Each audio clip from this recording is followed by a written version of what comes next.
We're going to cast our 3, cast our line attack, go for the Scotty Dog. We were able to get the Tumba out. We're going to use our 2, try to get some slows. Thor uses an ultimate. We're going to go ahead and cast. We hit 3 people on that. I love that.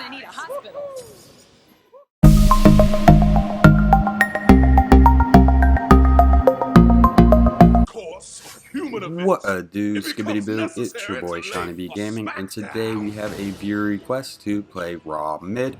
If you are new to the channel, I upload 6 to 7 times a week. I add some commentary to a game that I've already played with the intention of seeing what went right and what went wrong, and hopefully there's something that we can learn together.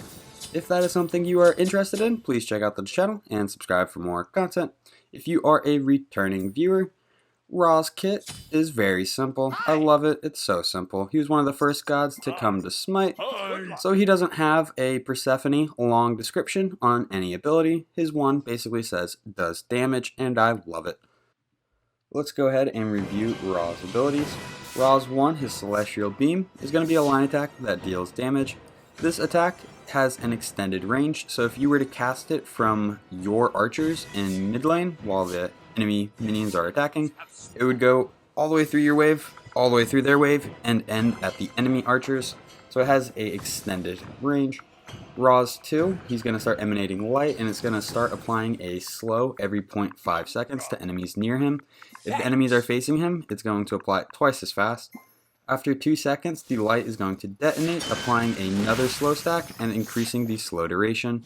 Enemies that face Raw are going to be blinded. The slow per stack is 5%, and then the blind is 3 seconds. So right here we cast from our archers, and we're able to go through the entire enemy wave. We're just going to clean up this wave, and with Raw, we have very strong early game abilities, so we're going to go ahead and go for this Harpy. I don't usually do this on most characters, but I feel like with Raw it's pretty easy with his heal and his line attack. And then Janus actually gets super aggressive trying to come for my small. Feel like you don't see that every day. So Raw's 3, he's going to summon a giant circle, and allies who stand inside of it are going to become healed, along with Raw himself. If you stand inside of it, you're going to gain bonus protections and bonus power, plus the heal. Enemies who stand in it are just going to take damage. Raw's ultimate is a line attack that does a lot of damage. Raw's going to summon the power of the sun and burn everyone in front of him. Takes a little bit of charge time, but it is just a super strong line attack with extended range. Raw's passive is really fun. Every time Raw uses an ability, he's going to increase his movement speed by 6%. This can stack up to 3 times, and it has a lifetime of 15 seconds. So if you are spamming your abilities, you can be zipping around the map with Raw. That's pretty much all of his abilities, so let's go ahead and just focus on the game, focus on the build. So right here, we're getting pressure on Janus. We just hit him with our 2, so we were able to slow him. Raw has, I feel like, a pretty safe early game. His long-ranged 1, his heal, and his blind. I feel like you can just sit back, cast your 1. If they press you, you use your 3, and you sit in it, pop your 2. You're going to slow them, heal yourself, increase your protections and your power, blind them. There's a lot you can do. I feel like it's really hard to pressure a Raw who's in his circle using his 2. Another fun little thing you can do, since the 3 is giving you increased power, if you stand in it while casting your 1 or 2, your 1 and 2 are going to deal an additional amount of damage. We're going to go ahead and clear these Harpies. As a mid laner, whenever we do not have a wave that we have to handle, we should be trying to rotate and get some camps in between waves. If we can get more than the enemy mid laner, we'll level up faster than them. We just hit level 5, so we have access to our ultimate. Raw's ultimate, I like to think of as like an additional ability. It has a pretty low cooldown, and we're going to be building into some cooldown. So it's not like a Poseidon ult where you're looking for the perfect situation, a grouping of 3 people to try to get a nasty ult off. With Raw, I feel like you just kind of want to shoot it when you have it. It does a lot of damage. It's like a super ability. Right here we're going to hit him. He just got back to lane. Even though we didn't get the pick onto him, we have him very, very weak. If we want lane pressure, we could probably bully him. Hopefully, that's going to cause him to pop his potions, or it's going to cause him to back. So, we are going into Mage's Blessing. Once we have that evolved, that's going to give us 10% cooldown. It's going to give us a little bit of power, and it's also going to give us some MP5. MP5 is the rate at which our mana recovers. Raw does burn through mana pretty quickly. We're going to be addressing that in just a second. So, after the Mage's Blessing, we're going to go into the tier 1 of Chronos' Pendant. That is going to give us 25 power, and if we were to leave with tier 1 boots, the tier 1 boots would give us 0 power. So after going into lane with our start, we're going to try to save up enough money to get the lifesteal boots. Janus pressuring our red. Our jungler never really made an attempt to go for our red. I feel like the first red you probably need a little bit of help with. Not necessarily, like it's definitely doable, but in general, I feel like you want your jungler there on the first red. We're going to use our line attack. He uses an Aegis. Very good play by this Janus. Thor is able to clean him up. We throw our 3 down. Your middle tower is under attack. We're going to move towards our red right now. Nope, we have a wave in mid. We're going to clean that up and then go for the red buff. So in terms of XP, a full wave, 3 archers and 3 melees are more than a jungle camp. If a jungle camp is, but a jungle camp is more than 3 archers. I think it's also more than 3 archers and a melee. So we do want to go for lane when there is a full wave. No problem. Come and get some. Be careful left. On my way. So we went beads as our relic. We had a guess that we would be going against Janus. Janus, we can really interrupt his combo if he tries to drop us through the ground. We use our beads. We should be able to dodge his 2 if we use our beads. Amaterasu is also their jungler. She has an ultimate that is going to require us to use beads if we want to avoid a 2 or 3 second long stun. We're going to go ahead and cast our ultimate. A swing and a miss. That's okay. We're going to have it again in 75 seconds. Once we have our Chronos Pendant online, it'll be about a minute. Attack the gold fury. Group up. This Janus is the DJ Janus, so he's using his emotes. I feel like we have him very pressured. Complete swing and a miss on the 1 right there. We didn't even hit the minions. I'm not exactly sure what he's building either. Would help check that a couple of times. We're going to go ahead and back. We have enough for the tier 2 version of Chronos Pendant. It's going to give us 60 power and 15 MP5. Once we have Chronos Pendant online, Chronos Pendant is going to give us a decent amount of power. It's going to give us 20% cooldown, and it's passive. Every 10 seconds, it's going to knock a second off of every cooldown. With Raw, I feel like he doesn't have a dash. He has his passive. That is his increased movement speed, and that is how he is elusive. We're going to rotate left. We see there's a bit of a team fight happening. There is a Janus portal. Couldn't quite tell if that was his ultimate. That's too bad. Jeb's a little out of position. We're going to use our 3, hit him with the 2, hit him with the 1, and we're able to get the pick onto the Jeb. Right here we go for the ult on the Scotty. We thought she was going to step up a little bit more, but she did not. We get her with the 1. Nice little dodge attempt by the Scotty. We kind of had a feeling she was going to try to do something. We just wanted to make sure that we hit her 1, so we just waited a little bit. We're going to go ahead and invade their red. We dropped our 3 on their purple, so we got some XP when that camp went down. Now we have their red. We're level 9. Janus just hit level 8. We're going to go ahead and drop a ward. Use our 2 in case Janus was trying to pursue us. He hits us with the slow. We're going to throw our 3, do a little bit of a duke, and we're able to avoid his 1. We have our 1 finally maxed out. After maxing out the 1, we're going to be wanting to max out our 3, our ultimate when we can, and then finally our 2. They have lane pressure right here, so I'm going to cast my 3 on my side of the lane. Use the line attack, full clear of the wave, and then make our way to the red buff. I'm going for jungle. Glad to see Thor is participating and helping out this time. We use our line attack, we get the red buff. We're going to go ahead and make our way back to mid. Probably clear one more wave, and then back for Chronos' Pendant. Come and get some. Yeah. We stand in our 3 as we cast our 2, getting the increased power.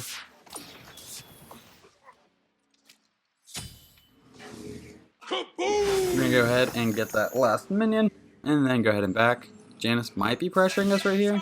Our allies are in trouble. It's very interesting if he does. He chunks us, that's his full kit. We're fine. We're just going to back it up. Hey, not so loud. So the build that we are going has a lot of items that I typically don't build on mages.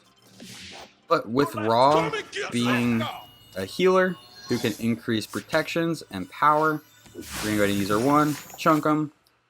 We do have our ultimate. Oof, he goes through the wall. Good play by him. A swing and a miss by me. Enemy missing middle. Raw is a healer. He has the increased movement speed. We really want some cooldown. We want a little bit of survivability, maybe through some health. We have some lifesteal through our boots. We probably don't need any more than that because we have a 3 that can heal us. Attack the gold fury. We're going to use the line attack. We're kind of low on mana, so we're going to go ahead and back, pick up our Chronos Pendant, and then we're going to go into the Spear of the Magus. So, we are at 30% cooldown. Every 10 seconds, we're going to reduce our cooldowns by 1. We have lifesteal boots, so we have 30% cooldown with some lifesteal boots. Next, we're going to get some penetration online, and that should kind of round out the start of our build. These 3 items, I feel like, are solid. If you have these 3 and you build them in this order, you should be able to deal some damage to the enemy, kind of regardless of which god you're on. On a lot of characters, most people do not build Chronos' Pendant. With Raw, I just love being able to cast all of his abilities, get the increased movement speed. It's very fun. Plus the cooldown on his ultimate. Thor drops our red, we're going to go ahead and move towards the red buff. We think there might be people in the left lane, so we're kind of pushing with the Thor. Scotty is there. It looks like she's going to be going through tower. We're going to rotate through jungle. See if we can see her at all. Oh, we see her recall. Boom, through the wall. Able to get the Scotty. We see Amaterasu is moving towards our Thor. We are full stacks on our passive. We're going to cast our 3, stand in it while we cast our abilities, get the increased power. And we're just really zippy, so we're just going to kind of avoid them. We're trying to avoid CC. That is the biggest concern that we have. We're going to cast our 3. Looks like they're walking through it. We're so fast, we're able to zip away. We're going to cast our 1. We get knocked up. Thank goodness that Jeb did not have his ultimate. We're going to go ahead and cast our 3. Try to hit Janus with the line attack. We miss it. SeanyB is able to get the pick onto the Amaterasu. They have 2 people pretty weak leaving. SeanyB is going to go ahead and blink in. I have my ultimate in a second, so I do feel like it's kind of worth pursuing. Don't see the Janus. Jeb's too far from my ultimate, so we're going to go ahead and back. We're going to pick up Aegis as our second relic. They don't really have... I guess they have the Scotty. If you were to go against a comp that had multiple hunters or multiple auto attack characters, a upgraded shell might be more valuable than an Aegis. Be careful, right? But we don't have to worry about that game. We're just going to pick up the Aegis. Janus is missing in mid, so I call that out for my team. We are going to try to make a rotation right. I think my logic was that they were really far pushed up on left. If I rotated over there, I'm not sure what was going to happen. This Sylvanas needs a little bit of help. Oh yeah, I'm playing with Sylvanas and SeanyB. Forgot to mention that. It's Preston and Spoonman. Okay. We're going to rotate towards mid. Scotty goes down. Our rotation right was probably a misplay. They probably needed us in left more than right. We're going to go ahead and cast some abilities, clear the wave in mid. Still not really sure where the Janices. We're going to rotate left. Is it worth hitting the red right now? We do not see them on the minimap, so we're going to assume yes. Now they are pushing the tower. An ally has been slain. So Jeb's over there. If we can get... There's the eyes on Scotty. Let's see if we can get it through the wall. Boom! We're able to get the Scotty through a wall. Kind of a blind shot, kind of not. We had eyes on her, then they got the tower, and there was maybe a second or two where we didn't know where she was. I would definitely lean towards luck over skill on that shot. We have enough money for our Spear of the Magus, so we're going to go ahead and back, pick that bad boy up. And then we are going to be going into... Ooh, I won't ruin the surprise. I'll wait till the next back.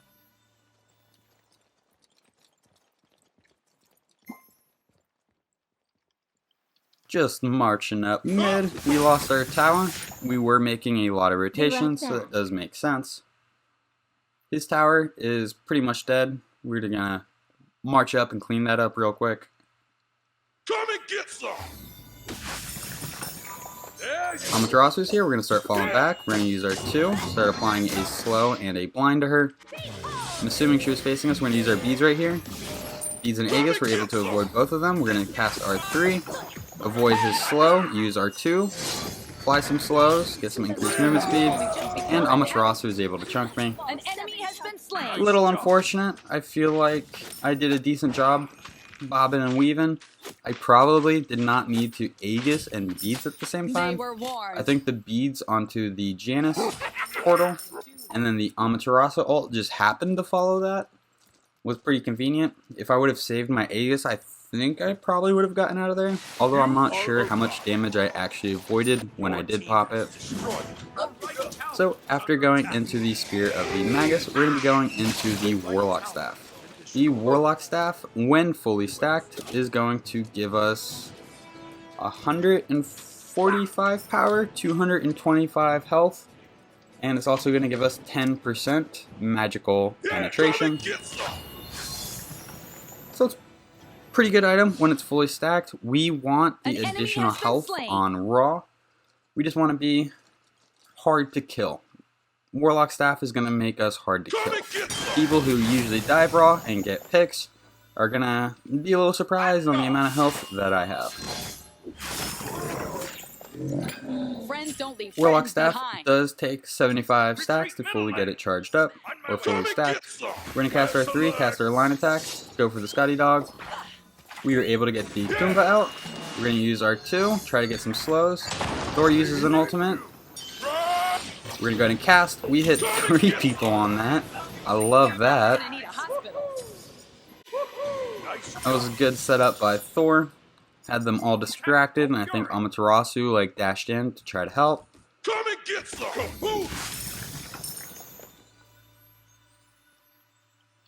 We are going to rotate left. Nobody's really with us, so we're just going to hit the oracles.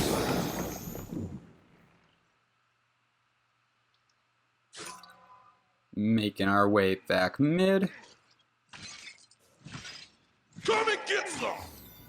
Try to poke out the Jeb a little bit. But really just focus on the wave.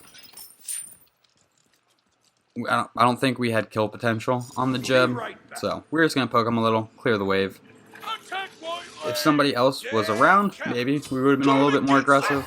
So when leaving the fountain, make sure you use all of your abilities to get that increased movement speed. It will allow you to get to lane faster than characters who have a jump. Retreat left lane! Enemy missing middle! One of the masks that they just removed that gave you an additional 35% movement speed. This on Raw with a few other movement speed items, Raw could reach speeds of like 677% movement speed, which gives ourselves a little bit of perspective. We're at 466. Movement speed is weird. It's not a direct correlation. It's like a exponential thing, or instead of it being additive, it's multiplicative. Please excuse me if I butchered that word. We might be able to get an ult off here. Janus steps up, last second. We're going to use our 2, apply a little bit of a slow. Thor gets his line attack on. We shot our 1 a little bit too early. Thor is able to get the pick. We're avoiding Q dashes. We're going to stand in our 3. Looks like he's making a play for the Thor. Enemy missing left. Minions are fighting in jungle. We are going to try to help our Sylvanas out. He gets a good root. We hit him with the slow. Hit him with the blind. We're going to fall back a little bit. Scotty is a bigger target than the tier. So we're going to start trying to focus her. Cast our 3 down. Use our line attack. Sylvanas comes in. Tier gets the push onto the Sylvanas. Jeb is now here. We're going to use our 1. It connects onto the tier. We're going to use our 3. We're going to ult. We thought maybe that we could ult him right as he was landing from his ult, but we were a little bit late. Amaterasu is here. We have our front line in front of us, and we're hanging out in the back line. That's exactly how we want to be playing this. We're going to cast our 3, and then we're going to stand in it, let our front line do front line things. We're going to hang out in here. Go ahead and apply a slow and a blind to the Amaterasu. Hit her with the 1. Janus just rotated in, so we do need to bob and weave a little bit. We're going to cast our 3. Our teammates are able to come in. We're getting increased power and increased protections. Kumba gets a setup for me, and we are able to use our 2. And we should be able to get this Janus right here. Tier's pretty weak. Ama's pretty weak. We are going to stick to the Ama because our front line is on them, and they have the CC. We're going to go ahead and... Oh no, she's too fast for us to ult right here. Tier, on the other hand, that was a terrible ultimate. I think he has some cooldown reduction. No. Crowd control reduction, because he was not stunned very long right there. They were warned. So we already almost have our ultimate again. 30 seconds and we'll have our ult. We're going to cast our 3 for our teammates. We really don't have the mana right here, so we're actually going to go for the mana buff.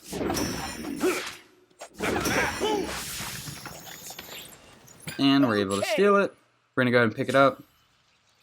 Looks like we should fall back. They're pushing onto this Kumba. We're going to rotate mid, see if there's anything we can do to help them. Cast our 3, stand in it. Tier kind of chunks, so we're going to start running away. We do have our ultimate. We do not have a whole lot of mana. We use our 2 in case anybody was going to try to push us as we were going towards mid. If they were to push us, it would apply a slow, potentially even a blind. We're going to throw out an ult. Swing and a miss. We have his ult in 30 seconds. Like, it's not a huge deal that we miss him. I think you should just cast. You'll hit some, you'll get some damage off, and eventually you'll get some picks. So after going into the Warlock staff, we're going to be going into the Lotus Crown. Lotus Crown is going to make it... Lotus Crown's passive is what we're really interested in. Whenever we are healed by an ability, we are going to receive 20 additional protections, physical and magical protections. This item is going to give us 30 magical power, 60 physical protections, and 20 MP5. So they do have 3 physical characters on their team. These 60 physical protections should help us stay alive from the Amaterasu, the Tier, and the Scotty. Plus, whenever we stand in a heal, we're going to have an additional 20 protections on top of the protections that our 3 is already giving us, and the power that our 3 is already giving us. So it's not a very traditional build. Scotty's still pushing us pretty hard. We're just going to kind of bop her. Kumba's here. So that's all the setup we need. Line attack. Goodbye, Scotty. So our build is not really a traditional build, but I think it works really well on Raw. The cooldown from Chronos Pendant and the starter item for your ultimate and just kind of all of your abilities. Spear of the Magus for our damage. Warlock staff to make us more survivable, and then the Lotus Crown to make us and our teammates more survivable. I think we're hard to kill. I think this build makes Raw very difficult to kill. Tier's coming. We're going to go ahead and use our 2, apply some slows, blind him. I think he just blindly casted his dash.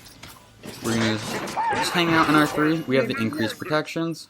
We were able to dodge the Jeb ult because of our increased movement speed. We're going to go ahead and throw out an ultimate because Thor ulted. Tier lands. We're going to throw our 3 down, apply the 2, that's going to apply the slow. We're standing in our 3, getting the increased power and the additional protections from the item and the 3 itself. We're going to use our 2 onto the tier, apply a slow. Sylvanas is able to get the pick onto the Janus. We're just going to keep marching forward. We're going to trust that our team can get the tier. Looks like the Amaterasu is out. She is super fast with her 1 and her movement speed from the jungle camp. So we're just going to stick to the tier. We're able to get the pick onto him with our 1. So we have 4 people down. We can get the tier 2 tower in mid pretty easily. I don't think Amaterasu is really going to be able to contest. But now they have a Jeb up, and the other team is probably going to be responding soon. Looks like we're going for the Phoenix, though. I was going to say we should probably pull back for fire. We're going to cast our 3 down, use our 1 onto the Jeb, use our 2, start applying some slows and some blinds. We're going to go ahead and cast our ultimate. We're able to get the pick onto the Jeb. I'm not sure if we hit the Amaterasu, but we're able to get the double kill with our 1. We're going to use our 3. We're able to get the middle Phoenix. Scotty trying to tussle. We have minions in left. We could totally go left. But it looks like we might even just win right here. We're going to throw our 3. Bonus protections for everyone on our team, plus some heals. Tier dashes over us. Thor gets a stun onto him. We hit him, so he has the Spear of the Magus proc on him. We're going to cast our 3. That's going to be some more protections for everyone. We're going to use our 2, use our line. We're able to get the pick onto the Janus. So they do have a tier 2 tower in right lane and 2 Phoenixes up. If we do not have anybody in the Titan throne, the Titan is going to heal a lot. Jeb goes down. Ooh, Jeb gets out. Amaterasu ult, we use our beads. We're going to go ahead and use a line attack. Oh my goodness. Well, that's going to be it for this one. If you guys enjoyed the video, please be sure to give it a thumbs up. If you feel like you learned anything at all, check out the channel and subscribe for more content. These stats for this game will be posted in just a moment. Thank you for stopping by. I hope you have a great day. I'll catch you next time. Bye-bye.